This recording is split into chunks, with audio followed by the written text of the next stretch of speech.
एक ऐसी पाठशाला जहां हम वायदा बाजार की कड़ियों को एक के बाद एक जोड़ रहे हैं। F&O की पाठशाला में आप सभी का स्वागत है। मैं हूं मानसी दवे और मेरे साथ जुड़े हैं अनिल सिंघवी। अनिल जी, वायदा बाजार क्या है और ये कैश मार्केट से कैसे अलग है ये हमने समझा, लेकिन एक शब्द है जो हम अक्सर सुनते आए हैं, इंट्राडे। इंट्राडे और इंट्राडे ट्रेडिंग, ये क्या है? बिल्कुल, जैसा कि इंट्राडे का हिंदी में मतलब होता है कि दिन के दौरान, राइट। ठीक उसी तरह से इंट्राडे ट्रेडिंग का मतलब है कि दिन के दिन में ट्रेडिंग, यानी कि आज ही आपने कुछ खरीदा, आज ही बेच दिया, आज कुछ बेचा और आज ही वापस खरीद लिया।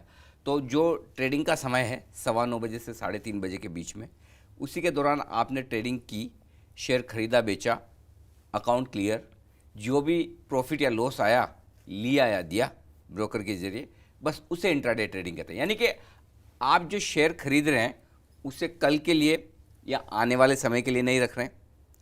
जो बेच रहे हैं वो भी वायदा कारोबार में, तो चूंकि आप शॉर्ट कर ही सकते हैं, जो हमने समझाया था कि अगर आपके पास शेयर नहीं है तभी बेच सकते हैं, तो वो जो बेच रहे हैं वो भी आप चाहें तो आगे कल के लिए ले जा सकते हैं, अपनी पोजीशन को रख सकते हैं, लेकिन आज का आज ही खत्म करें। तो इंट्राडे का मतलब ये कि आप अपनी पोजीशन को दिन के दौरान 3:30 बजे के पहले खत्म। आज की कहानी आज ही खत्म। जिसको हिंदी में आप ये भी कह सकते हैं कि रोज का रोज खत्म कर देना, या फिर इंग्लिश में कह सकते हैं स्क्वायर ऑफ कर देना।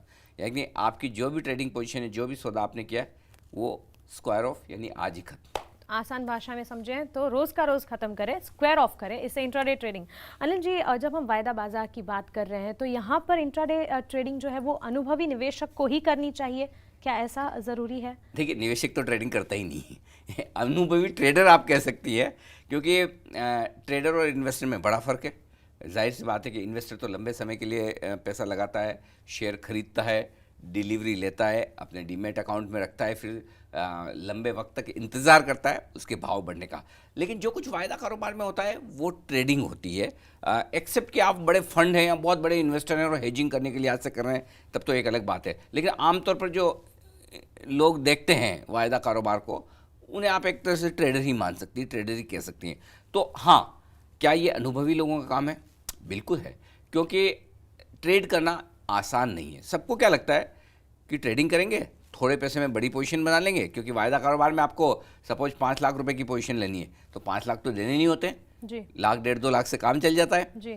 तो आपको लगता है कि भाई ये तो अच्छा काम है, कम पैसों में ज़्यादा शेयर खरीदने को मिल रहे हैं, फटाफट मुनाफा बना लेंगे और हम बड़े अमीर हो जाएंगे।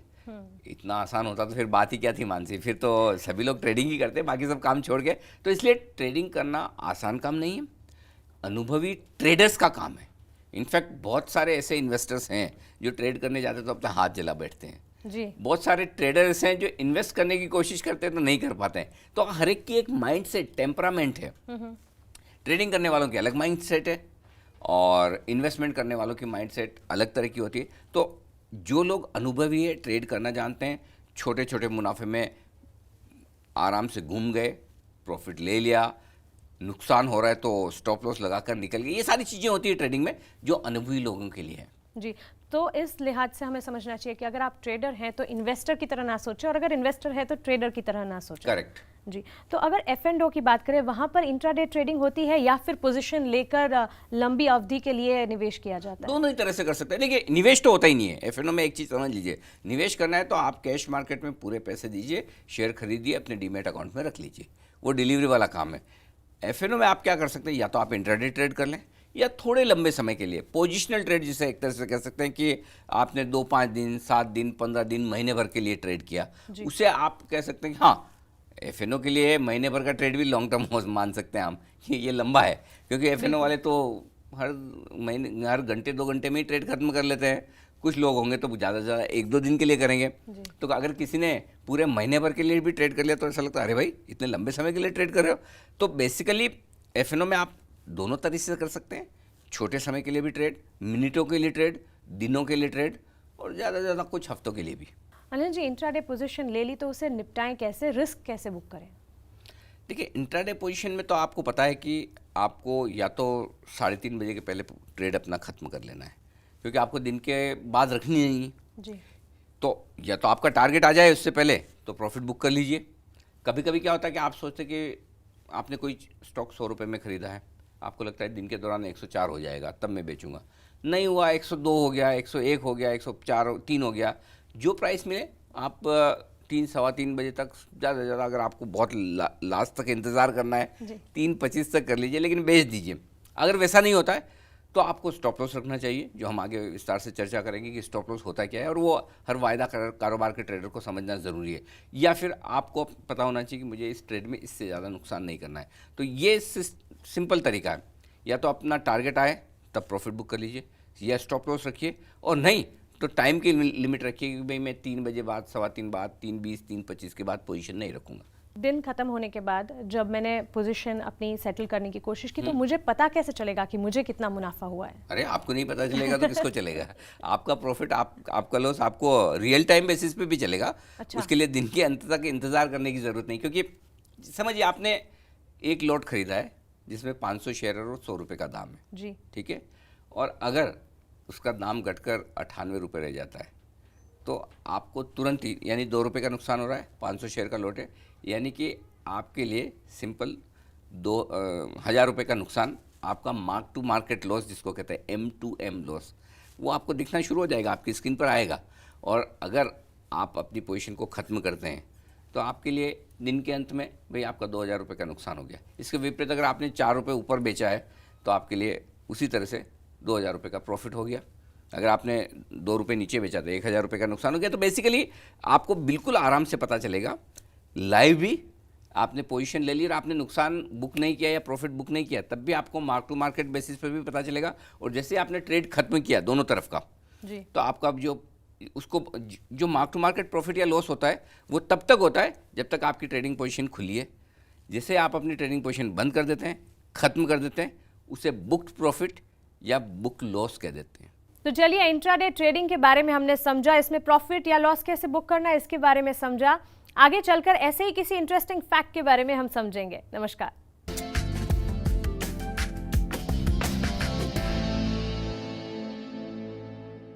नमस्कार, F&O की पाठशाला में आप सभी का स्वागत है। वायदा बाजार को लेकर हम यहाँ पर एक के बाद एक कॉन्सेप्ट समझ रहे हैं और हमारे साथ जुड़े हैं जी बिजनेस के मैनेजिंग एडिटर अनिल सिंघवी। अनिल जी, हमने इंट्राडे ट्रेडिंग के बारे में सीखा, समझा। अब अगर ओवरनाइट पोजीशन बुक करने की सोच रही हूँ, मैं इंट्राडे के बारे में नहीं सोच रही हूँ, लेकिन मुझे ओवरनाइट पोजीशन बुक करनी है, तो फिर इसमें क्या रिस्क होगा? देखिए, रिस्क दो तरह से होती है।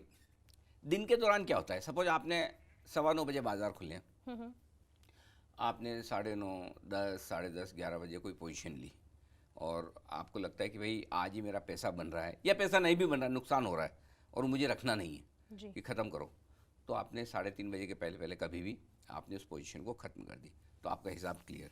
लेकिन कभी कभी क्या होता है, आप ये सोचते कि नहीं मैं आज नहीं बेचूंगा या आज मेरी पोजीशन को ख़त्म नहीं करूंगा, 1-2 दिनों बाद करूंगा। कभी किसी कंपनी का रिजल्ट आने की आपको उम्मीद हो, कभी आपको ये लगता है कि तकनीकी तौर पर चार्ट्स पर अच्छा ब्रेकआउट हो रहा हो, कभी आपको ये लगता है कि कोई अच्छी खबर आ सकती है, कभी आपका मार्केट पे ही व्यू अचानक से बढ़िया तेज़ी का हो जाए, कोई भी कारण हो सकता है जिसकी वजह से आप अपनी पोजीशन को आगे ले जाना चाहते हैं। तो इसको कहते हैं हम ओवरनाइट पोजीशन, जी। यानी कि आज की पोजीशन आप आज ख़त्म नहीं कर रहे हैं। और जैसे ही आप ओवरनाइट पोजीशन बनाते हैं, यानी कि आज की पोजीशन को आप कल ले जा रहे हैं, तो मानसिक उसमें मालूम है क्या होता है, रिस्क बढ़ जाती है। क्यों बढ़ जाती है? फर्ज करें कि आज तो मार्केट का माहौल बहुत अच्छा है, चलिए हमें लगा कि चलो निफ्टी में तेज़ी करनी चाहिए, तेज़ी कर ली, सब कुछ ठीक है। अचानक से पता चला शाम को कोरिया अमेरिका के बीच में कुछ हो गया, अचानक से कोई ख़राब खबर आ गई, अचानक से सरकार ने कोई टैक्स लगा दिया, या जो स्टॉक आप खरीद के गए उसमें कोई उससे रिलेटेड ख़राब खबर आ गई, या आपने सोचा इसके नतीजे अच्छे आएंगे, नतीजे ख़राब आ गए।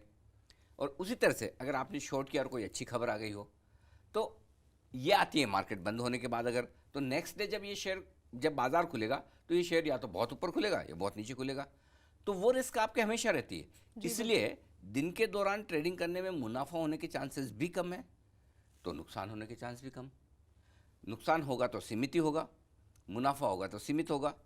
लेकिन ओवरनाइट पोजीशन जब आप रखते हैं, यानी कि कल के लिए ले जाते हैं पोजीशन, तो उम्मीद आप यही करते हैं कि मुनाफा थोड़ा ज़्यादा होगा। लेकिन जब आप ओवरनाइट पोजीशन रखते हैं तो आपकी रिस्क, खतरा, नुकसान होने की संभावनाएं भी बढ़ जाती है, ये ध्यान में रखना चाहिए। तो इसमें जिस तरह से आपने बताया कि किसी इवेंट, किसी हैपनिंग का भी असर पड़ सकता है, तो अगले दिन की इवेंट का या मतलब आगे चलकर भी जो इवेंट होने वाली है उसका असर पड़ेगा, तो अगले दिन की इवेंट के कितने मायने हैं मतलब इसमें? देखिए, आज समझिए 3:30 बजे बाजार बंद हुआ, आपने एक कोई पोजीशन तेजी की खुली रख ली और पता चला रात को एक स्टेटमेंट कोरिया की तरफ से आ गया जी।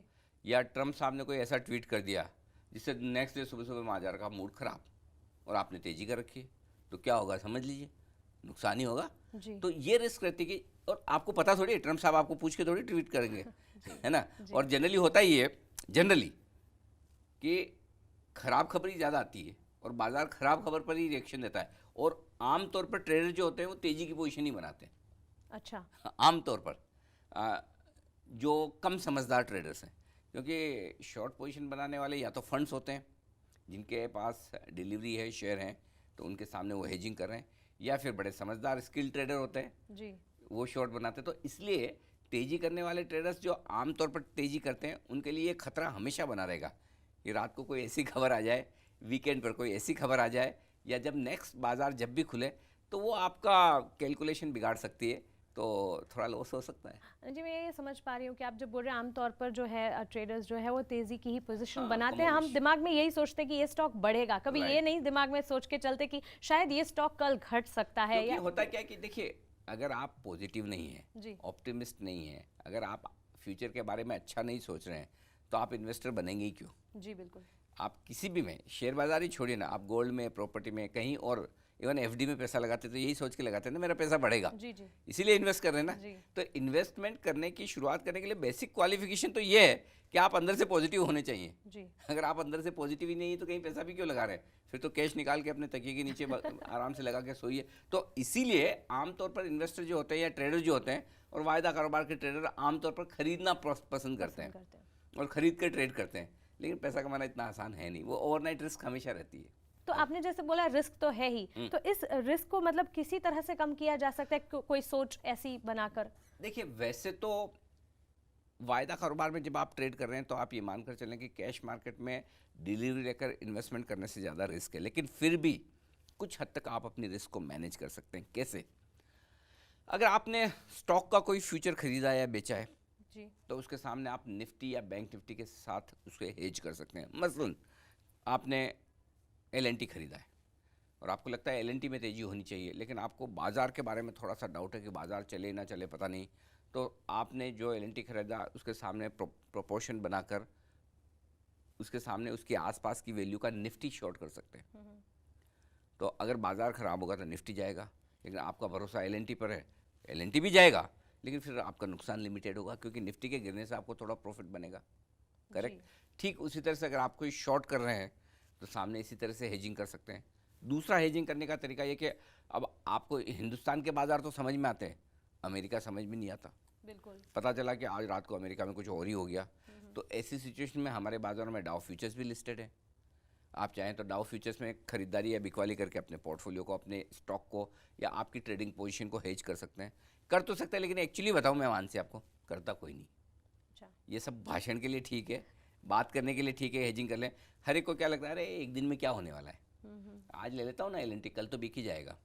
और वो भाई एक्सीडेंट रोज़ थोड़ी होता है, किसी एक ही दिन होता है, और जिस दिन अगर आपने लिया और उसी दिन हो गया तो फिर भगवान मालिक है। तो ये होना है, पक्का होता है, लेकिन प्रैक्टिकली कोई ट्रेडर हेजिंग करता नहीं है। बहुत कम ट्रेडर ऐसे आपको मिलेंगे जो हेजिंग करेंगे। अच्छा, तो आपने एक तो ये मान के चले कि जब आप ट्रेड कर रहे हैं ना FNO में, रिस्क है ही। और अगर इंटरनेशनल मार्केट्स के बारे में जानना है तो सुबह सुबह जो आपके इंटरनेशनल आप क्यूज देते हैं वो सुन के भी हम वो तो ठीक है, उससे डायरेक्शन मिल जाएगा कि अब क्या करना है, लेकिन रात भर में जो हुआ उसका क्या करोगे, वो रिस्क तो हमेशा रहेगी। अनिल जी, आपने एक वर्ड यूज किया है यहाँ पर, हेजिंग के बारे में हम आने वाले एपिसोड्स में जरूर जानेंगे। नमस्कार।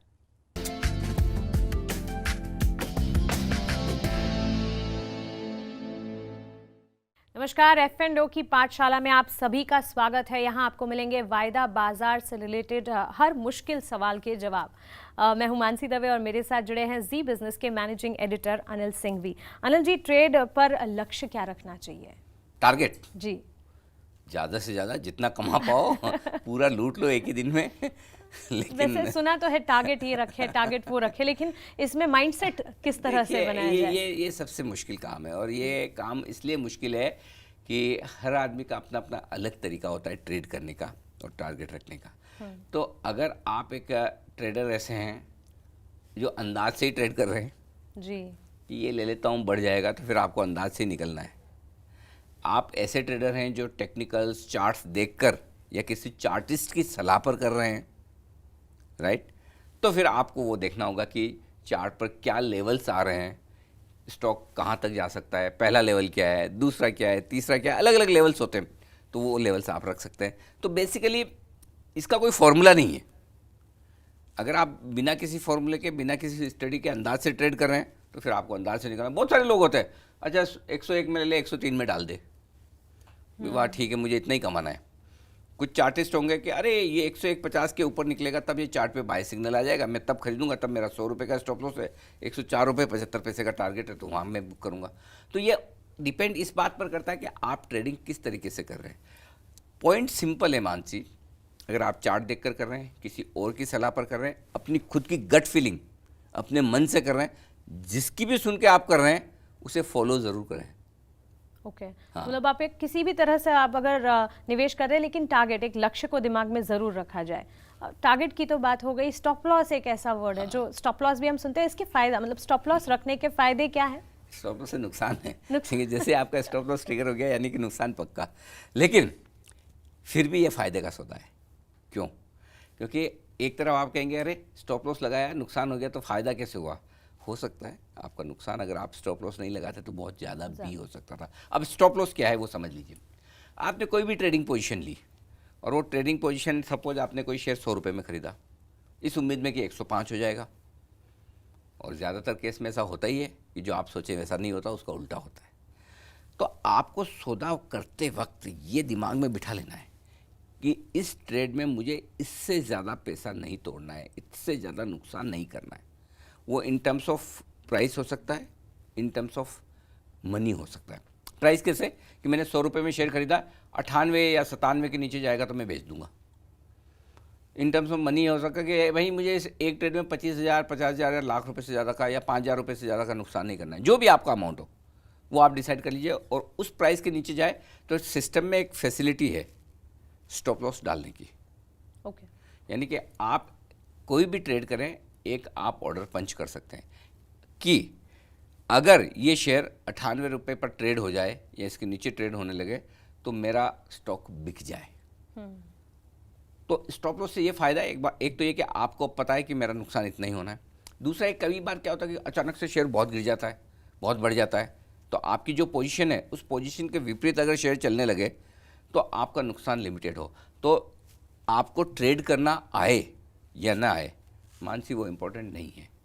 इम्पोर्टेंट सबसे ज़्यादा वायदा कारोबार के ट्रेडर्स के लिए है आपको स्टॉप लॉस लगाना और उसे डिसिप्लिन से फॉलो करना, ये पहले सीखना चाहिए। अच्छा, तो ये कह सकते हैं रिस्क लेना सही है, लेकिन जितना रिस्क हम लेना चाहते हैं वो स्टॉप लॉस और टारगेट से आपको पता डिराइव होना चाहिए कि आपको कितनी रिस्क लेनी है, ये पहले पता कर लीजिए हर एक ट्रेड में, और उस ट्रेड में फिर उतना आपको डिसिप्लिन से लगाना ही लगाना है। क्योंकि क्या होता है मैं बताऊं आपको, अगर एक आपने सोचा कि 100 का 98 हो जाएगा तो मैं स्टॉप लॉस लगा लूँगा, लेकिन सिस्टम में डालते नहीं है, आएगा तब देखूंगा ना, फिर आपको देखता थोड़ी देर और इंतजार करूँ, पता चला वो 98 से 96 हो गया, 95 हो गया, फिर धीरे धीरे जब वो लॉस बढ़ने लगता है ना, तो ट्रेडर क्या सोचता है, अरे वापस ऊपर आएगा, कभी तो आएगा।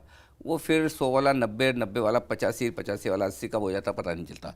तो जो काम आपका 2 रुपये के नुकसान में हो सकता था, अगर आपने सिस्टम में स्टॉप लॉस डाल दिया होता, उसकी जगह 20 रुपये भरने पड़ते हैं, और तब वो जो नुकसान होता है बहुत भारी भरकम होता है। जैसे कि आपने बताया 100 का 98 हो जाएगा तब मैं स्टॉप लॉस डालने के बारे में सोचूंगा। अगर मैं लंबी अवधि के लिए निवेश करने की सोच रही हूँ कि चलिए मैं अभी ऑन ए लॉन्ग टर्म 1 या 2 दिन के लिए नहीं, ऐसा ट्रेड, निवेश नहीं, ट्रेड अगर मैं ट्रेड करने के लिए, F&O है तो हम सिर्फ ट्रेड करेंगे, तो अगर मैं ट्रेड करने के बारे में सोच रही हूँ तो किस लेवल पर मुझे स्टॉप लॉस लगाने के बारे में सोचना चाहिए? तुरंत ही लगा लेना चाहिए स्टॉप लॉस? हाँ, मैं वही बोल रहा हूँ, स्टॉप लॉस तो पहले डालना चाहिए, बाद में ट्रेड करना चाहिए। कई बार तो लोग ऐसा बोलते हैं।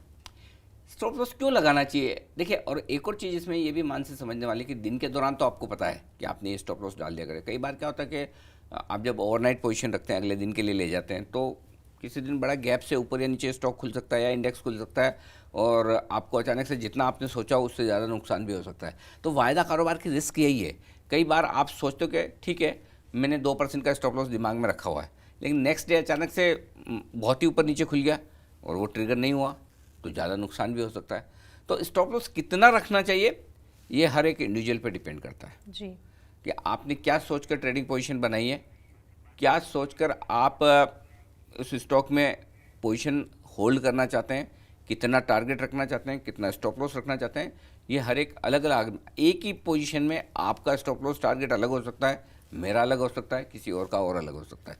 अनिल जी, ये स्टॉप लॉस जो है इसको हम बार बार बदल सकते हैं, और अगर बदल सकते हैं तो उसे बदलना चाहिए? जितनी बार चाहें बदल दीजिए, आपका अगर स्टॉप मेरी लॉस गट है। फीलिंग मुझे कहती है हाँ, कि हाँ, यहाँ पे आपका- बढ़ेगा और या हम घटेगा। कई बार एक शब्द का इस्तेमाल करते हैं और उसको कहते हैं ट्रेलिंग स्टॉप लॉस। जी। ट्रेलिंग स्टॉप लॉस क्या है? ट्रेलिंग मतलब ट्रेल करते रहे, यानी पीछे पीछे चलते रहे, जी। उसको ट्रेल करना कहते हैं। स्टॉप लॉस तो पता ही है आपको। वो कब होता है? जब आपने कोई ट्रेडिंग पोजीशन ली और वो आपके फेवर में, सपोज आपने कुछ खरीदार बढ़ रहा है वो, या आपने कुछ बेचा है और वो घट रहा है, तो आपको पैसा बन रहा है, आपका कॉन्फिडेंस बढ़ जाता है। आपके पास दो तरीके हैं, या तो आपका टारगेट आया और आपने सोचा कि मैं प्रॉफिट बुक कर लूँ। दूसरा तरीका ये नहीं, मैं अभी प्रॉफिट बुक नहीं करूँगा, मेरा ट्रेड फेवरेबल हो रहा है। कई बार लोग कहते भी है टेक्निकल टर्म्स में भी कि जब आपका प्रॉफिट बन रहा हो तो पूरा लीजिए, लॉस आ रहा हो तो छोटा सा कर लीजिए।